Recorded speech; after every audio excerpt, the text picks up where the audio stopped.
자, 아까 아관 파천이 일어난 연도가 몇 년도라 그랬죠? 1896년. 맞습니다. 1896년. 바로 그 2년 전, 그러니까 몇 년도? 1894년. 자, 이 1894년 조선에서 일어난 전쟁이 하나 있었습니다. 2년 전 벌어진 전쟁. 자, 한번 보겠습니다. 바로 청일전쟁. 청나라와 일본이 조선에서 누가 주도권을 갖느냐 이걸 놓고 싸운 거죠. 자, 그렇게 해서 벌어졌던 이 청일전쟁의 승자. 놀랍게도 청일전쟁의 승리는 일본이었습니다. 자, 이렇게 되면서 조선 말기 일본은요, 경복궁을 불법으로 점령하고 나랏일까지 간섭합니다. 승리한 이후엔 조선에서 더 막강한 영향력을 휘두릅니다.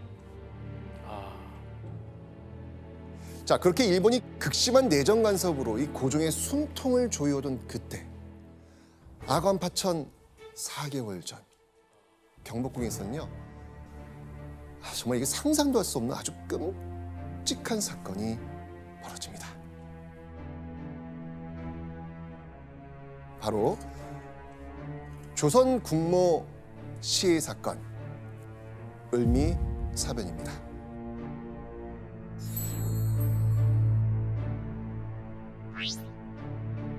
이 조선의 궁궐에서 바로 이 조선의 국모를 처참하게 살해하는 충격적인 만행을 저지릅니다.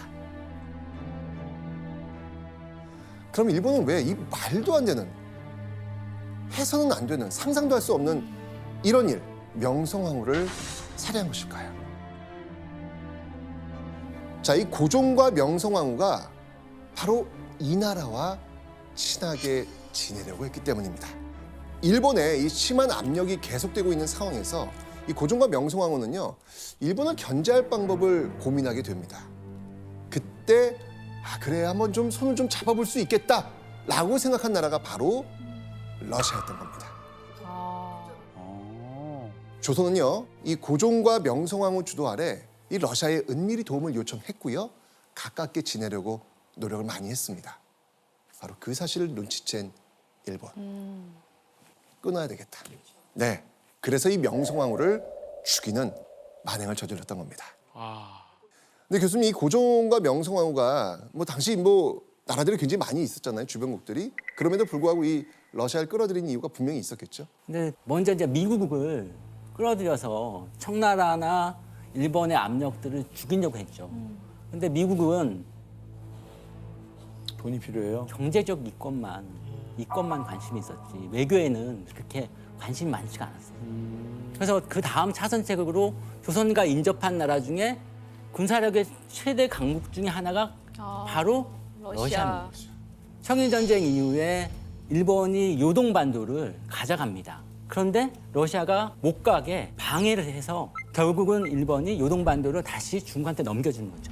러시아는 조선이 독립국으로 있는 게 굉장히 중요합니다. 왜냐하면 외교사 용어로 하면 완충지대 역할인데, 만약에 조선이 사라지고 러시아와 일본이 국경을 이렇게 맞대면 막대한 군사비가 들어가요. 맞아요. 러시아는 조선이 완충지대의 역할을 해주기를 바랬던 거죠. 있어야 하네요, 딱. 그렇죠. 그 일본이 러시아 앞에서 깨갱 한 깨갱 거예요. 하니까. 이걸 보면 러시아야. 이렇게 하면서 명성황후와 고종이 연결을 하려고 했는데 일본이 이건 아니지 하고 말도 안 되는 사건을 저지른 거예요. 말이 안 되죠. 이건 말이 안 되는 말이 사건이 안 지금 되는 벌어진 거예요, 지금. 네. 자, 이렇게 명성황후가 죽은 뒤, 살해당한 뒤 고종의 심정은 어땠을 것 같아요? 무섭죠. 일본은요, 을미사변 이후 이 고종을 경복궁에 가둡니다. 그리고 이 궁궐의 출입을 통제하고요, 24시간 철저한 감시를 합니다. 실제 고종은요, 매일매일 이 죽음의 공포에 떨면서 잠도 못 자고 밥도 못 먹으면서 하루하루 보냈다고 합니다. 왜? 자는 사이 누가 나 찔러 죽이지 않을까? 그러니까 이런 공포에 시달렸던 거예요. 공포가 얼마나 심했냐면 감금된 채 살았던 이 고종은요, 더 이상 이렇게는 살 수 없겠다. 그래서 선택한 것이 바로 아관 파천이었던 겁니다. 자, 이 천신만고 끝에 일본이 장악한 궁을 탈출해서 이 러시아 공사관으로 피신한 고종. 자, 뒤늦게 일본이 이 사실을 알았어요. 알았어. 정말 국제적인 어떤 비난을 받을 거 알면서 명성황후 시해 사건까지 일으키면서 공을 들인 이 과정에서 갑자기 고종이 증발해버린 거예요. 엄청난 충격으로 다가올 수밖에 없는 거였죠. 자, 이 러시아 공사관에 임시로 몸을 피한 고종. 그런데 당장 궁으로 돌아가기엔 좀 무리가 있었죠. 왜? 일본 군대가 아직까지 서울에 머물러 있었기 때문입니다. 그래서 어떻게 환궁해야 할지 고민을 하던 상황에서 일본을 막아낼 수 있는 뜻밖의 돌파구가 하나 생깁니다. 자, 어떤 돌파구일지 한번 보겠습니다. 혹시 이 인물 아시나요? 니콜라이 2세? 아까 사진에 있지 않았어요? 아니었나? 아니, 이분 러시아 황제. 네. 맞습니다. 러시아 황제. 우와. 배신감. 러시아 왕제를. 이 사람은요, 바로 당시 러시아의 마지막 황제 니콜라이 2세입니다. 뭐 강력한 군사력을 바탕으로 정말 세계에서 막강한 영향력을 행사하던 그런 인물이었죠. 근데 그가 갑작스럽게 즉위하는 바람에 2년 동안 미뤄뒀던 황제 대관식을 치르게 됐고요. 고종에게 참석해달라 라고 초청장을 보낸 겁니다. 자, 고종은요, 이 기회를 통해서 조선을 구할 수 있는 도움을 러시아로부터 받기로 결심을 합니다. 자신이 이 환궁한 이후에 궁을 호위해줄 군사적 도움과 함께 일본이 강제로 지게 했던 그 이 빚을 갚을 수 있는 재정적 도움 등을 요청하려고 했던 것이죠. 이야. 자, 이 조선의 안위를 위한 아주 중요한 협상을 니콜라이 2세 대관식에서 해야 했던 것이죠. 그래서 고종은요, 외교 특사를 파견하기로 합니다. 조선 사절단, 이른바 조선의 외교 어벤져스를 구성하기로 했던 것이죠. 우와.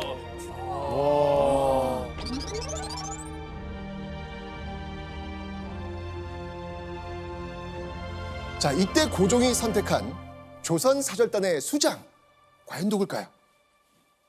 이 사람입니다. 민영환.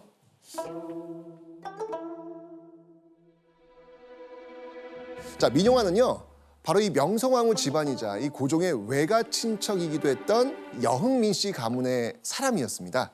당대 최고의 권력을 자랑하던 가문이었는데요. 이런 가문의 후광도 있었고요. 똑똑하기도 했습니다.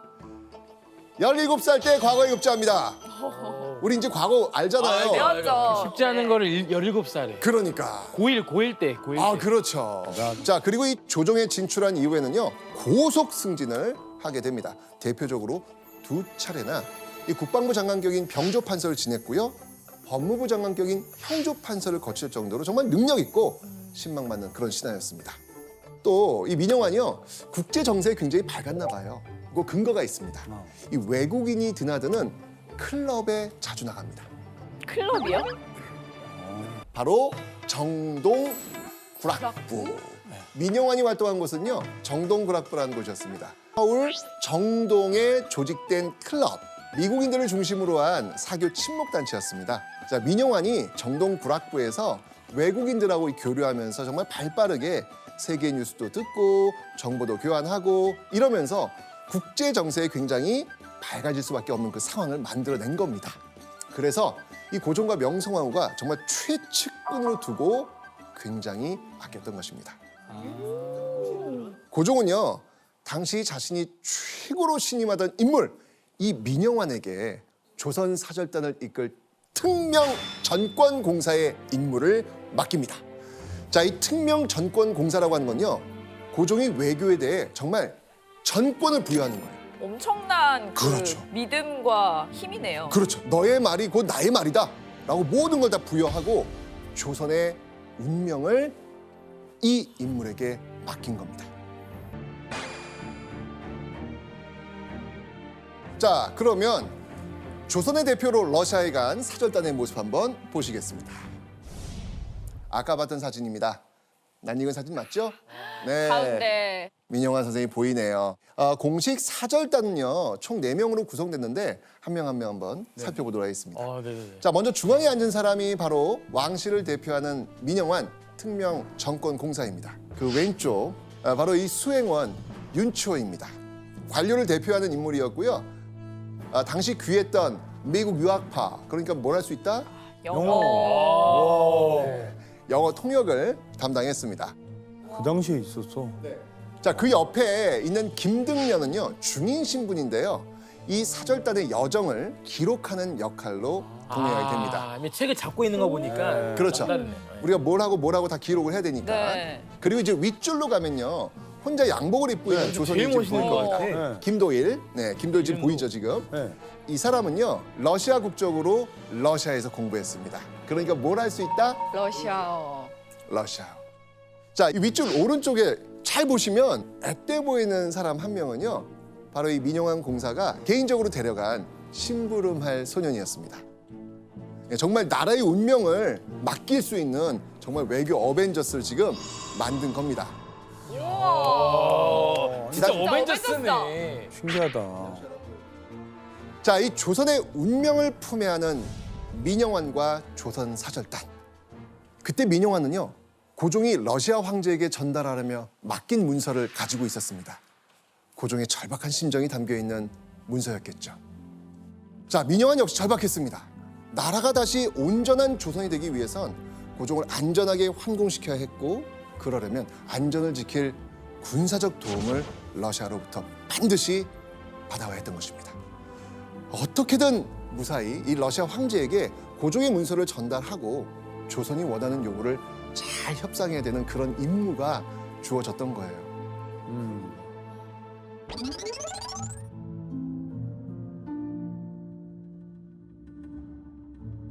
자, 조선의 운명을 짊어진 조선 사절단의 여정은요, 1896년 4월 1일 시작됩니다. 몇 월 며칠? 4월 1일. 4월 1일입니다. 자, 니콜라이 2세 대관식 날짜는요, 5월 26일이었습니다. 그러니까 얼마 정도 남았어요? 2달 정도. 네, 뭐 한 달 반이나 뭐 두 달, 뭐 좀 남았죠 한달 지금. 반, 두 달, 네. 그죠? 지금이야 뭐 비행기 타고 직항으로 가면 뭐 한 9시간이면 갈 수 있을 거예요. 예. 근데 당시에는요, 배와 기차를 타고 한 달 넘게 달려야 도착할 수 있었습니다. 한 달 넘게? 그렇죠. 사절단은 인천항으로 이동합니다. 조선 사절단은요, 바로 이 배에 올라탑니다. 네. 우와. 우와.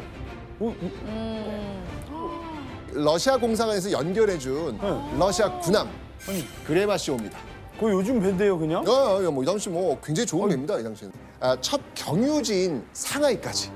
상하이 어딘지 알죠? 중국? 네. 이 상하이까지 조선 사절단을 안전하게 데려다줄 군함이었습니다. 그래서 이렇게 인천 출발해가지고요, 이 상하이. 그 군함을 타고 지금 상하이에 도착했는데요. 그런데 그런데 그런데 상하이에 도착한 사절단에게 시간을 못 맞출 엄청난 위기가 닥칩니다.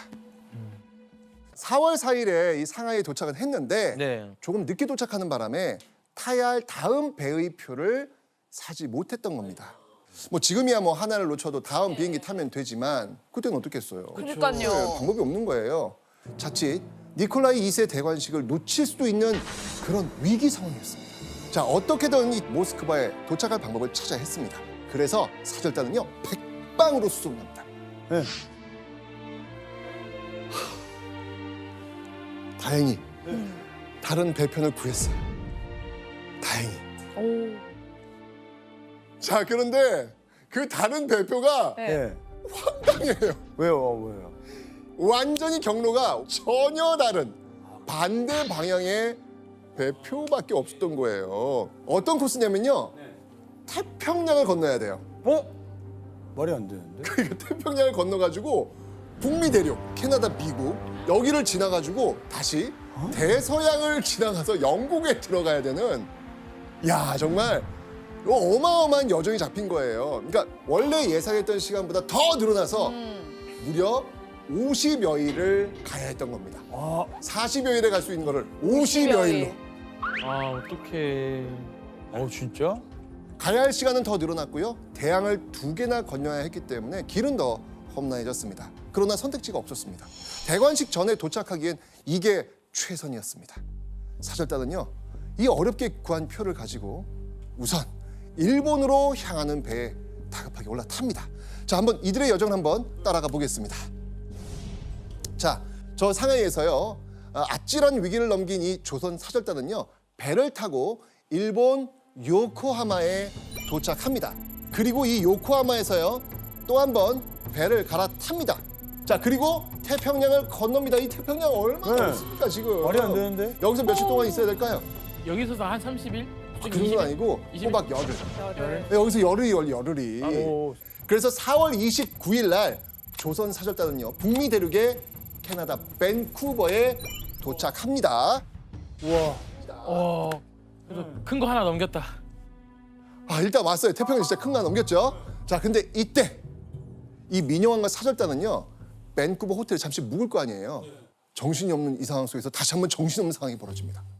아, 왜? 이때 민영환의 마음을 뒤흔든 아주 신기한 물체가 하나 등장합니다. 이 생전 처음 보는 서양의 기계에 깜짝 놀랐는데요. 자, 이때 이 민영환이 깜짝 놀랐던 이 기계가 무엇인지 한번 맞춰보시기 바랍니다. 오르내리기 어려울 것을 생각하여 아래층에 집 한 칸을 마련하여 전기로 마음대로 오르내리니 참 귀한 시설이다. 이게 뭘까요? 엘리베이터. 바로 엘리베이터입니다. 저 당시에 이때 엘리베이터 신기하다, 엘리베이터가 있었어요. 네, 그러니까 민영환 공사 얼마나 놀랐겠어요. 네. 그러니까요. 갑자기 어느 올라가. 집에 들어갔는데 갑자기 집에 올라가. 오, 뭐야? 요 느낌은 아마 어떤 느낌일까? 자, 정말 이 기록이 담긴 해천추범이라는 책은요, 넓은 세상을 향해 나아간다라는 뜻으로 조선 사절단이 직접 쓴 여행 기록을 묶은 책입니다. 천신만고 끝에 모스크바에 무사히 도착한 민영환과 조선 사절단. 조선에서부터 간절히 원했던 그 시간이 굉장히 빠르게 찾아왔습니다. 아, 오케이.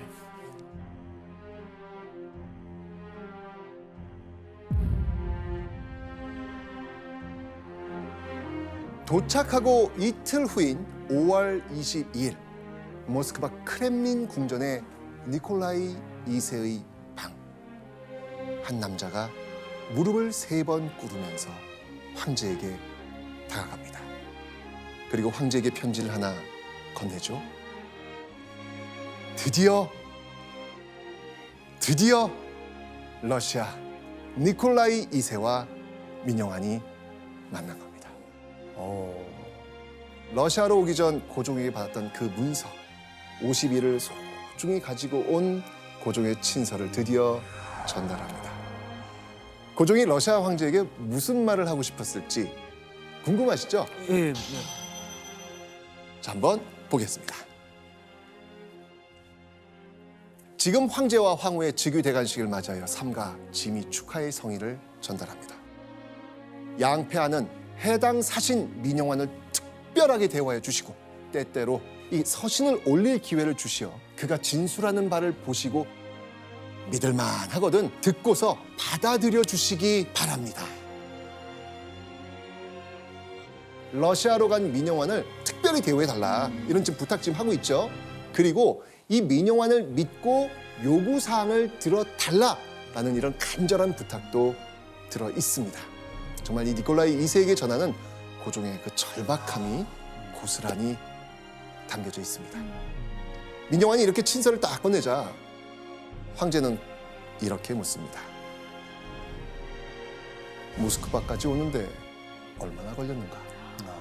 아, 이 질문 참 이제 이게 직접 황제가 얘기하니까 좀 긴장을 많이 했던 것 같아요. 이렇게 더듬더듬 이렇게 말을 이어갑니다. 그리고 몇 마디 인사를 나누면서 서서히 긴장이 풀린 민영환은요, 꼭 해야 할 말, 그 해야 할 말을 전합니다. 특사는 조선의 사정과 긴급한 일에 대해 폐하께 전해 올리도록 조선 정부로부터 권한을 부여받고 있습니다. 내가 이야기한 걸 들어주셔야 됩니다. 이제 이런 이야기를 한 거예요. 고종으로부터 전권을 부여받았다고 다시 한번 강조한 거였습니다. 황제는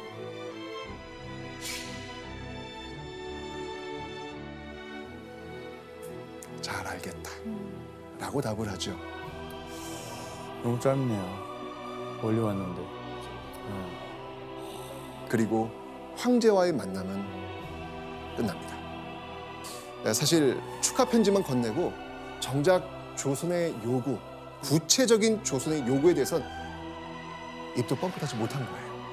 그러니까 둘 사이에는 형식적인 안부 그 이상의 대화가 없었던 겁니다.